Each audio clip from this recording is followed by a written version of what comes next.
ഒരുക്ക ശുശ്രൂഷയിൽ നമ്മൾ കാസയിൽ വീഞ്ഞൊഴിക്കുമ്പോൾ ഈശോ രക്തം ചിന്തിയതിനെയാണ് സൂചിപ്പിക്കുക. പിന്നെ 2 തുള്ളി വെള്ളം ഒഴിക്കുന്നുണ്ട്. കർത്താവിൻ്റെ തിരുവിലാവ് കുന്തം കൊണ്ട് പിളർന്നപ്പോൾ അവിടുന്ന് രക്തവും വെള്ളവും ഒഴുകിയ സംഭവമാണ് നമ്മൾ ഓർക്കുക. തന്നെയല്ല, വീഞ്ഞ് ഈശോയെ സൂചിപ്പിക്കുന്നു, വെള്ളം നമ്മളെ സൂചിപ്പിക്കുന്നു. വീഞ്ഞും വെള്ളവും കൂടി കലരുന്ന പോലെ ഞാനും യേശുവും ഒന്നായി ചേർന്ന് ബലിയർപ്പിക്കണം എന്നുള്ള സൂചന കൂടി ഈ അനുഷ്ഠാനത്തിലുണ്ട്.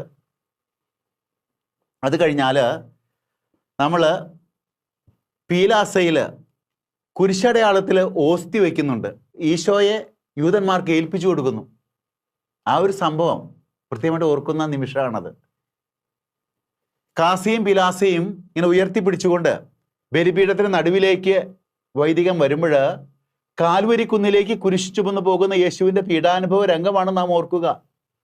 കാഴ്ചവെപ്പിൻ്റെ സമയത്ത് കാസിയും പിലാസയും കുരിശാകൃതിയിൽ ഉയർത്തുമ്പോൾ ഈശോയുടെ കുരിശുമരണം, കാസിയും പിലാസിയും ബലിപീഠത്തെങ്കിൽ ഇറക്കി വയ്ക്കുമ്പോൾ കർത്താവിൻ്റെ മൃതശരീരം കല്ലറയിൽ സംസ്കരിക്കുന്നു.